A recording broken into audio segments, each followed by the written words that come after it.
Top 10 teams in the league according to Colin Cowherd. You may know it as the herd hierarchy. Now, I did my top 10 power rankings like I do every week. Let's go ahead and take a look at my list. Boom, there it is. Eagles, Bills, Chiefs, Vikings, Giants, Chargers, Cowboys, Bengals, Patriots, Jets. So let's go ahead and see how my man Colin sees it. Now, it's important to remember, my list, I said, was a little volatile. This is the time of the year where things really get shaken up. This isn't a representation of what I think are truly the top 10 teams, power ranking wise, things like that. It's just the top 10 teams, standing, record, form of play, all that stuff put together. Colin, unclench your teeth, my man. You are scaring the children. 10 best teams in the league. They're getting the ball to the right people. They're playing through injuries. Some of these teams, I had a team that moved up and lost. I can be impressed with a team like the Cowboys, I would say, could move up and lose. Team losing to a great team. So here's the herd hierarchy. Herd hierarchy. I love how Jason McIntyre just sits there and watches this and doesn't say nothing. He's like a kid who won like a contest or something to visit Colin and be on set, but that's it. So I mean, what a job to have. Now, let's go. He's like Vanna White, but less active.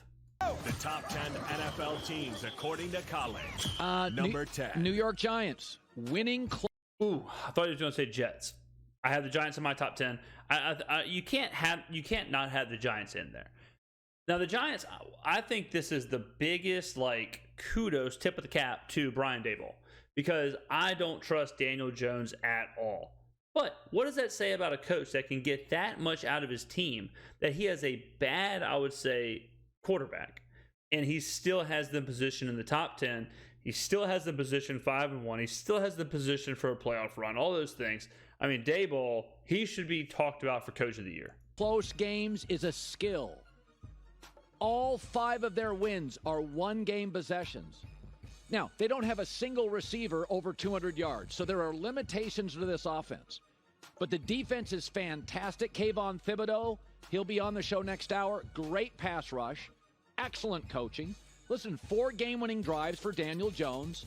When I look at this team, the way they play is sustainable. It's limited. They can't play. Yeah, I think that's important. I think that's a good point, is that a lot of these teams, they're not doing anything crazy. They're just not beating themselves. Like, are the Giants transcending offense, or they have a Ravens-esque defense? No, they're not. They're just not beating themselves. They're just doing the right things. Daboll is managing the game very well. I mean, he completely outcoached Matt LaFleur in the Green Bay game. He's doing hard things well. He's doing those things, and he's letting the rest of the game kind of take care of himself. Like Colin said, he doesn't have a receiver over 200 yards. He's not relying on those guys. He's relying on Saquon Barkley. He's relying on getting the ball into his best players' hands. And I mean, if you remember playing like Madden or NCAA football or something, and you started with like a really bad team, you're not trying to get crazy. You're not trying to do anything nuts. You're just trying to, kill clock, maintain possessions, have good drives, win the field position battle, just stuff like that.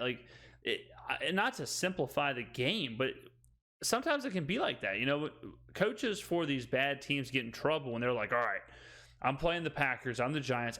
The way that I win here is I want to try and force Daniel Jones to air it out and dominate and go one-on-one outshoot Aaron Rodgers. It's like Daniel Jones isn't going to do that. So you better figure out a better way to do it, a better way to win. And I think Brian Daboll does that. Play in shootouts, but with that defensive front, they don't have to play in shootouts. I mean, did I not just say, did I not just use the exact same verbiage? Unbelievable. This is not a great team, but coaching, efficiency, pass rush, and the ability to come back, they're building a culture. I think they deserve a top 10 acknowledgement. For sure. Giants at 10. Number 9. I don't know what to do with the Patriots, but this morning, I had the Patriots at 9. Tip of the cap to Colin. Yeah, Again, they're doing the things that no one else is doing. And it's Bailey Zappi. The first 2 spots on the board here belong to Daniel Jones and Bailey Zappi. The NFL is crazy right now, but in a crazy world, the Patriots can run the football. The Patriots have a good defense. The Patriots have a great coach. And the Patriots right now have a quarterback that's not afraid to go out there and sling it. How many teams in the NFL right now wish they had Bailey Zappi? A lot. This morning, is Belichick the best coach in the league? Arguably. No. You mean like, is he the best coach ever? For sure. Is he the best coach like this season? No. Is he, I'm not sure what the question is, but the if you could phrase it in a million different ways, I think a lot of those ways my answer would be no. This morning, that defense, top 10 scoring. Back-to-back routes. And by the way, when Dak came onto the scene, I doubted him for about 6 months. Bailey Zappi is more accurate, quicker release. Zappi is good. Now, I will say this too. I think we've seen this story before, right? We've seen the Ryan Mallett. We've seen the Brock Osweiler.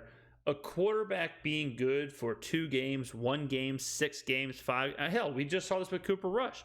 I just had a video where Pat McAfee and his goons of walking natural light cans, when they were talking about teams trading for Cooper Rush, and I was saying like, look, that's not how it works. A backup that's good in here's the hard truth, and the media does not like to talk about this. A backup quarterback should be able to come in, do a job for a couple of weeks, and go sit his ass back down on the bench. Not every backup quarterback, or not every successful backup quarterback, can be a successful starting quarterback. There is a very different skill set to being a starting quarterback and being a backup quarterback. Bailey Zappi right now is a backup quarterback cosplaying as a starting quarterback. All right, Ryan Mallett, like I said, has done this. Matt Flynn has done this. We've seen people do this in the past. So a lot of this Bailey Zappi hype is way, way, way, way too early. Way too early. Fewer mistakes, better feet than Brian Hoyer or Mac Jones. We've seen this over and over. Guys get drafted 3rd, 4th round. You look up and you're like, oh my God, they're as good as the starter. I watch Mac Jones and I watch Bailey Zappi. It's not a quarterback controversy. I'll tell you this: if I'm Mickey Loomy, if I'm a GM right now of a team that needs a quarterback, I am calling New England and saying, hey, are you trying to ship Mac Jones? Because I'll take him off your hands at a discount for sure, 100%. Zappi leads the offense better. He's more efficient. He's more accurate. He's got quicker feet. I don't know what it is, but that feels like the 9th best team in the league.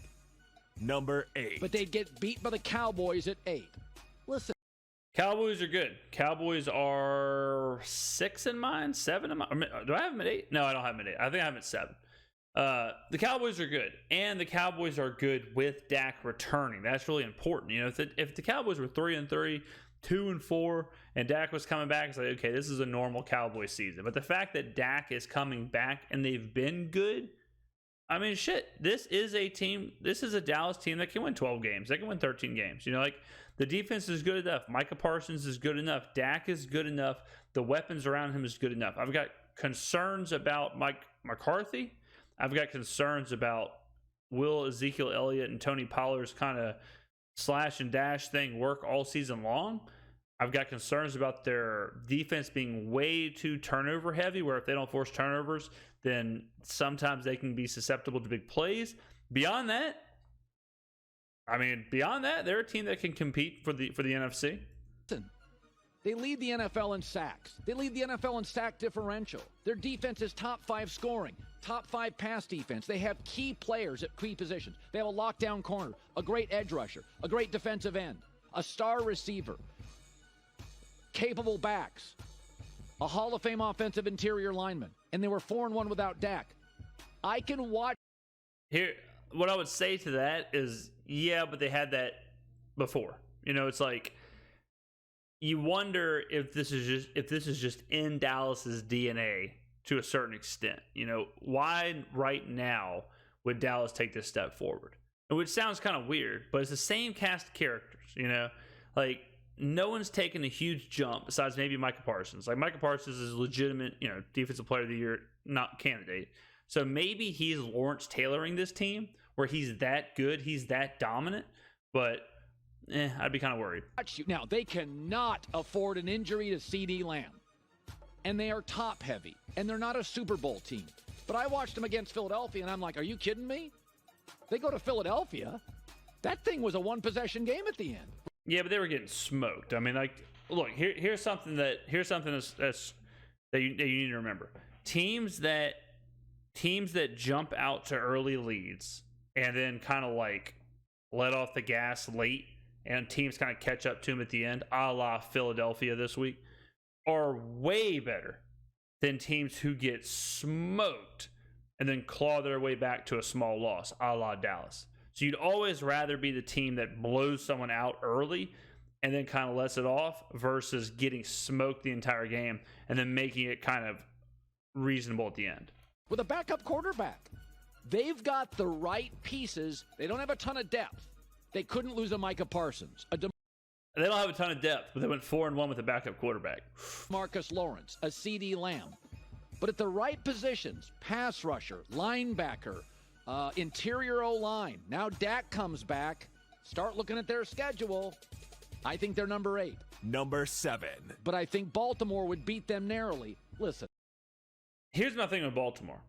Baltimore, they're 3-3, and I think the stats like they've trailed for a combined like 2.5 minutes the entire season. Baltimore is 2 blown games. I mean, they completely blew the game against Buffalo and completely blew the game against Miami. So they are now, on one hand, they are those 2 blown games away from being 5-1.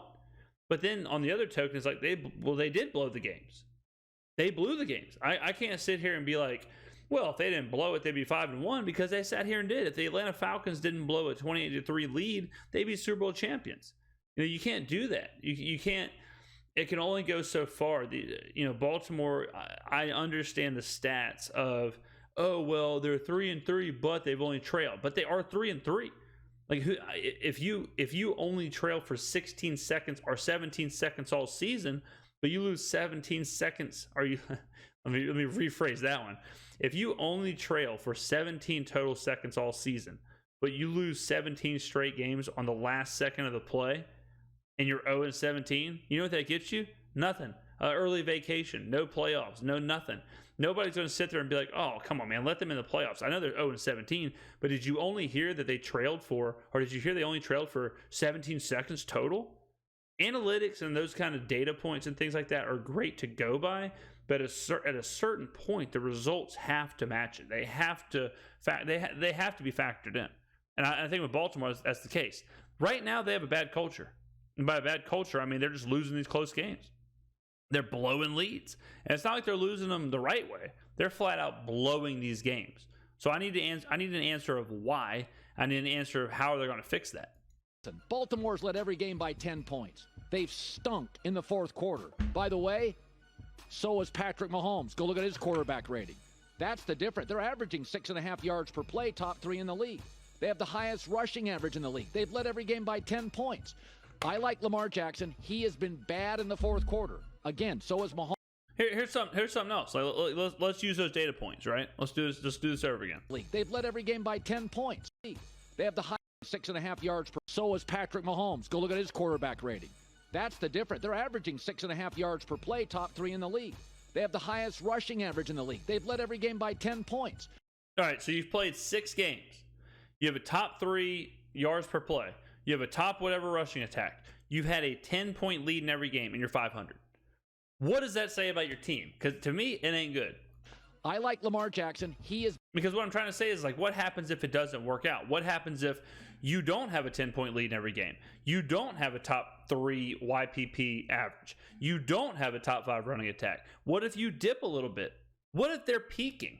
What if they're peaking right now? What if they're playing at their highest level and they're 3-3? Because it sounds like they're playing at a really high level. So what happens if they take a step back? What happens if there's an injury? It's been bad in the fourth quarter. Again, so is Mahomes. I'll get to that in a second. This is a well-coached, well-constructed team that has an absolute point of view on how to play football. They have a takeaway in 8 straight games. That's a takeaway in every game this season. And they're 3-3. Always a sign of a playoff team. They're going to be fine. They got to clean up the back end of their games, but I watched them against the Giants. They were the better team for 3 hours of that game. The Giants were better for 15 minutes. That doesn't matter. If they played again in a neutral field, I'd take Baltimore. I thought when the game was over, I liked Baltimore.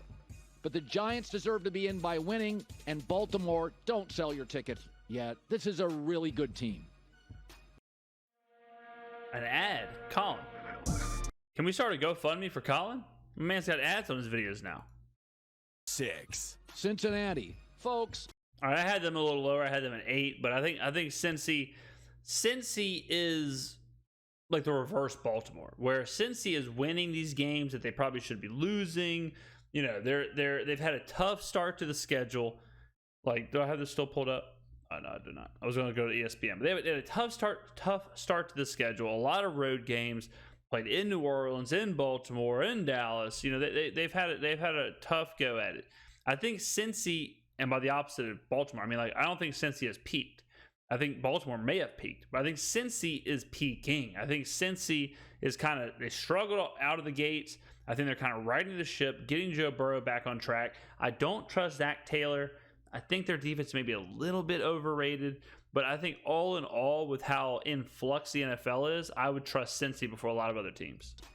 This is the most underrated defense in the league because you can't name any of their players. Do you know it's the only defense in the NFL that has not allowed a touchdown in the entire second half this year? Not one in 6 games. That is insane. It's also they allow the lowest completion percentage in the league. But Burrow and Jamar Chase and T. Higgins are so gifted, we don't pay attention to their defense. This defense is fantastic. I listen to a lot of. So let me give you a peek behind how the sausage is made here. So I listen to a lot of sports radio and sports content, but it's almost exclusively from VSiN. Shouts to VSiN. It's a sports betting network. It's sharps only. It's not hot takes. It's not takes at all, really. It's just numbers, data, you know, behind the scenes kind of stuff. And I think sometimes when I hear, you know, big media or whatever talk, it blows my mind how different their viewpoint is. So before the Saints game, Cincinnati was 0-5 to the under. So they played 5 straight unders this season. So everyone I listen to knows that it's the opposite. Like, he's talking about Cincy's offense and nothing about the defense. They were a hard under team up until they were in the dome. They were a hard defense team, a team that was struggling cover 2, a team that's struggling to beat this zone thing they're facing now.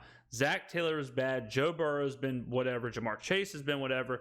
So it's always interesting when I think something is like the accepted thing, and then I remember like, oh wait, you know, to most people it's just all Joe Burrow. It's all the same thing as last year, but it's not. Cincy's a totally different team. You just can't name any of their players. They have done an amazing job. And by the way, all 3 of their losses have come on game-ending field goals. This team could be undefeated right now. I think I have them underrated. I'll put Cincinnati at 6. They're probably closer to 4. That's probably right. Cincy's good. Cincy just has some question marks. I mean, they're just not as solid. Like, he has Cincy at 6. I had them at 8. I wouldn't be surprised at all if they end up around that 5 mark. I don't think they're anywhere near the Philly, Buffalo, Kansas City level, but they're pretty close to like a Minnesota, who I have ranked at 4. And by pretty close, I mean probably better. Number 5. I love the Niners, and they have 11. This is tough. I mean, this is biased love right here. I dropped them out. Y'all know I love the Niners. Y'all know I have a ticket on them. I had to drop them out. I mean, until they look. There's so many injuries getting slapped up by the Falcons. They got to put on. At some point here, they're going to have to put on. They're going to have to start stringing together some wins. Same shit with the Ravens, where it's like, yeah, I know the Niners are super talented, but they're losing players left and right. I'm not even sure who was on the defensive line in this game. I think they had 3 or 4 injuries to the defensive line. And I know in theory, it's like, oh yeah, but when they get healthy, it's like, okay, well, what if they get healthy and they're 3-6? Well, what if they get healthy and, you know, it's too late? Like, they have to start, same with the Cowboys, like, or just like the Cowboys, where, you know, the Cowboys, it wouldn't matter if Dak was coming back and all that stuff if Cooper Rush would have went 0-4. You know, Cooper Rush won some games, and so everything kind of panned out. I need the Niners to start winning some games. Dropping a game to San Francisco, to Atlanta is not a good look. is a bad spot. And guess who they have next week? The Chiefs. So this team can be 3-4 in 7 days. Starters out last week. They get 2 more back this week, 4 more by next week. All you need to know about the Niners, their defense allows the fewest yards per play in the league. That screams conference championship and Super Bowl. Their offense only has 6 3-and-outs. This is the same, it's the same thing I said against Baltimore. I know the stats. We talked about them last week. Lowest YPP in NFL history. On par to be just as good, if not better, than the Super Bowl Baltimore Ravens, Ray Lewis defense, the 85 Bears or whatever. Like, this is a legitimate greatest of all time type defense. But that's not the case whenever you have 7 starters out. That's not the case when you have 5 or 6 starters on the defensive line and linebackers out. That's not the case when you're 3-5. You know, like, it's one thing. That's the same thing where they have the lowest YPP allowed and they're 3-3 and just got beat by 2 touchdowns in Atlanta and are going to face Kansas City. You know, are we going to keep beating this drum and keep saying, oh, but they have the lowest YPP and they're 3-7? You know, like, they got to start doing some things. That's missing their top running back and left tackle. This is a really good team. We predicted it last week. Atlanta was a terrible spot for them. This week, they're going to get a couple of those 11 missing starters back. Don't kid yourself. Kansas City thought Buffalo's defense was tough. That is a tough roadie for the Chiefs. I like the Niners at number 5. Number 4. Listen, I've been high on the Vikings all year. I have the Vikings at 4-2 begrudgingly. I don't think they're that good, but I mean, I can't argue with the results right now, and everyone else keeps losing. So I agree with them being at 4. It is a skill to win close games. They're the New York Giants with better wide receiving talent. They're the New York Giants that are better and more explosive on the outside. There's not much I don't like about them. And let's be honest about the Minnesota Vikings. 6 sacks against the Dolphins. Consistently, they don't get that kind of pass rush. But their only loss is at Philadelphia, standalone game on Monday Night Football. I probably have them a little high and the Bengals a little low, but that's basically what I said when I said that the Bengals were closer to the Vikings and maybe even better than the Vikings. So I mean, we're on the same page, Colin. There is a skill to winning close games, and they're winning close games like the Giants. They're the Giants with more speed and trustable durability. I mean, I got lost in the words right there. With more speed and trustable durability. Trustable durability. Let's go. On the perimeter. That's what they are. On the perimeter. Trustable durability on the perimeter. What else could you ask for? Offensive coach, limited quarterback, can make things happen. Trustable durability. They got more speed on the outside than the Giants. And durability on the perimeter. Kansas City, still the number 1. All right, so I think we're going to have, he may have Buffalo number 1, but I think these 3 are so far ahead of the rest of the NFL. So far ahead of the rest of the NFL. Mahomes is getting, and he does this, you know, like, I think this is something, he's got a little Brett Favre in him. And I don't mean embezzling funds from welfare, groups and organizations to fund his own, reckless programs. I don't mean that. I mean, like, he will throw picks. He will go down and he'll throw into double coverage. He'll get balls batted down. He'll get balls intercepted. He is not a Peyton Manning. He's not Tom Brady when it comes to that. I love Patrick Mahomes. I think Patrick Mahomes is already a top 5 quarterback to ever live, but he is reckless at times. He's been reckless at times. I mean, we've seen him in fourth quarters and playoff games and whatever throw picks to end games, and the one against the Bills was as bad as any other one. It was just a flat-out terrible throw, terrible read, however you want to say it. But I think if you ask Patrick Mahomes, he'd say the same thing that I'm about to say, and that's I'm not worried about it at all. He wants to win. He wants to win the Super Bowl. He's worried about the Super Bowl. He's worried about the playoffs.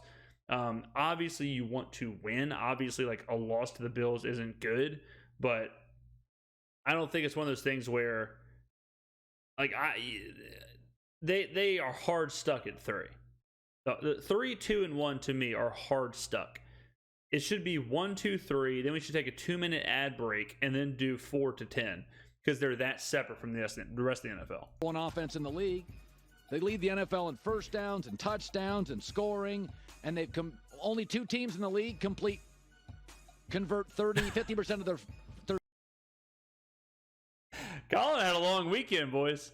Colin must have been hitting that tequila. He must have been hitting that damn mezcal. I had a damn mezcal night a couple weekends ago. That'll sneak up on you, Colin. That smoky, that mezcal will sneak up on you. You get a little too many palomas. It ain't easy. It ain't easy to read. These eyes are a cry for help here to Jason McIntyre. That's a cry for help saying, "Get me a water, give me a coffee, give me something." One thing I did like from the Bills game was how it seems like Juju Smith-Schuster is now kind of coming into his own, kind of finding a rhythm with the Chiefs. And if he becomes the number one that I think thought that he could have been going into the season, then that's super dangerous. Because right now they're very Travis Kelce heavy and very like Patrick Mahomes point guard heavy. Where I think if they had more of a true like threat or more of a true number one, I think it would do them a world of good. Third downs. There's only 2 of them in the league. Buffalo's one, they're the other. They're fine. Now, here's the thing, though. What about their durable perimeter? Like Lamar Jackson, has struggled in the fourth quarter. Patrick Mahomes in the fourth quarter this year has a passer rating of 55. That is the lowest in the league. Is that because they're not giving him a running game? I was just about to say that. Kind of, I knew I should have paused it. I knew I should have paused a little earlier. I think a lot of that has to do with the fact that they can't run the ball. But the fact that Clyde Edwards-Helaire is so streaky. And you know, he mentioned Lamar Jackson. What is the Ravens' big problem? Is that they can't run the ball without Lamar. They don't have a running game. You know, when you see these teams struggle late, struggle in the fourth quarter, struggle closing games out, it's because they can't sustain the run. So they're giving their oppositions extra possessions or better field position, things like that. That's where I think the most important aspect of running the football right now in the current NFL is the ability to close out games. It's great to do this West Coast air raid offense, score 40 whatever points, be dynamic, get 10 yards of play. But when it comes down to it, if you cannot run the football and bleed the clock and kill the game and end the game, we're seeing that being a real problem in today's football. Too reliant on him. They're down and he has to throw. I don't know what it is, but Lamar and Mahomes are great. That's not disputable. They're both struggling in the fourth. Kansas City, that's why I put him at 3. Number 2. Philadelphia leads the NFL in turnover differential. I think Philly's way better than. I'm not going to say that, but I think Philly has a way better case to be won than Buffalo does. I think they have the firepower on either side of Buffalo, but I think they give me the exact same performance every week. Now, oh, damn it! I was just about to say that too. I think it's because they're doing the same thing every single week. Like I think it's like Philly's undefeated. Philly's blowing. Like when I check the scores, Philly's blowing out whoever they're playing. And it's never a question. It's never like, oh, man, damn, Philly has to kick field goal to win here. It's always just like, wow, Jalen Hurts is doing his thing again. Wow, the defense is smothering. Wow, they're doing all this. Wow, Miles Sanders is popping off. Wow, A.J. Brown popping off. It's never a surprise with them. And another reason I have them won is because their schedule is so easy. Their schedule is so easy that I think they will walk into 14, 15 wins. It's usually a better first half than a second. That concerns me. Can they play from way down like Kansas City could or Buffalo could or maybe a Brady could? I don't know if they can. But when I watch this team, opposing quarterbacks get a 66 passer rating. 13 rushing touchdowns. Arguably best O-line in the league. Arguably first or second best defensive line in the league. For sure the best offensive line in the league. This is a real team, and look at that schedule. They face one high-powered offense the rest of the year. This train's going to keep rolling right down the tracks. Number 1. Buffalo. I mean, they were favored at Kansas City. What does that tell you? They're good. They're super, super good. The favorite at Kansas City is kind of whatever. But they're really, really good. And, you can't knock them. Defense, if there's an underrated defense, it's Buffalo. I mean, Buffalo's defense is disgusting. Josh Allen gets all the headlines, but this is your Dodgers. This is your 115-win Dodgers team where how good is having the MVP and being the highest power rated team and being dominant, how good is that if you can't get over the playoff hurdle? If you can't get over KC in the playoffs. Buffalo, everyone knows how good they are. Everyone knows how dynamic they are, but they're going to have to, you can go ahead and put the playoff X, right here for Buffalo. Put the playoff X by Philly, put the playoff X by Kansas City. And these three teams right here, it's like, if you are not in your conference championship game, it is a huge failure at this point. That's how highly I have them power ranked. Best point differential in the NFL, best knockout punch, best yardage differential, best third down offense in the league. Listen, when you got a quarterback that's leaping over 6'2" defenders on the road, they're just different. How many teams would go to Kansas City and be favored? Meaning, let me say the thing about the favored. I think Buffalo pays a premium. Now, absolutely no doubt about it. They're super highly power rated, and they deserve to be there as well. But I think they do pay a premium to bet on Buffalo. I think that does kind of move their lines a little bit. That goes into preseason. They had so much Super Bowl money on them. I think they're like the lowest Super Bowl odds in the last however many 10 years or so preseason. So I mean, there's a lot tied into that. There's a lot tied into Buffalo's odds and stuff like that. But they are a special team. As far as preseason power ratings, Buffalo is the highest that I can remember seeing since the 09-ish Patriots. So this is a once a decade kind of team where they're a special team. They're a team that people believed in from the start. They're playing exactly how people thought they would play. And, Kansas City's dealing with a little bit of turnover with Tyreek Hill, things like that. Buffalo, they are not. They are an absolute machine unless they have to go down to the heat of Miami. If that game was at Buffalo, they would have been a 5.5 point to 6 point favorite over Kansas City. They can play with a lead. They can play behind. Now they've added the dimension. In the last few weeks, they're winning close games. That was the knock on them. Remember, they lost like 7-8 straight. Yeah, we talked about that a couple weeks ago. That is big. Being able to go through those struggles and go through those kind of tight games in the regular season versus in the playoffs. I think Buffalo gaining some confidence in doing that. I think that is huge. One possession games. Okay, now they beat Baltimore close. Now they beat Kansas City close. So that was the hole in their game. Hi, everybody. Thanks for watching. How's it going? No problem. So there you go. Colin and our top 10 are pretty similar.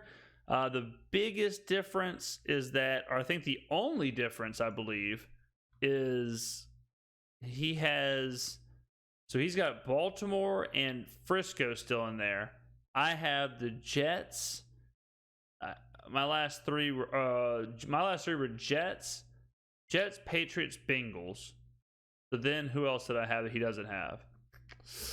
The Chargers. I have the Chargers in there, and he has the Ravens. And I think I'm right there. I think the Ravens should not be 7, and the Chargers should be out. I think the Chargers should definitely be in the top 10. The Baltimore one and the Frisco one are crazy to me. This Frisco one, it's like he's doing all the rest on a week-to-week basis, and then he just has Frisco like hard locked because of how high he thinks they're going to be at the end of the year. Which if that's the case, then like the Giants shouldn't be up there. The Patriots shouldn't be up there. Bring back the Bucks. Bring back whoever else. But pretty solid stuff from Colin. Not too much disagreement there.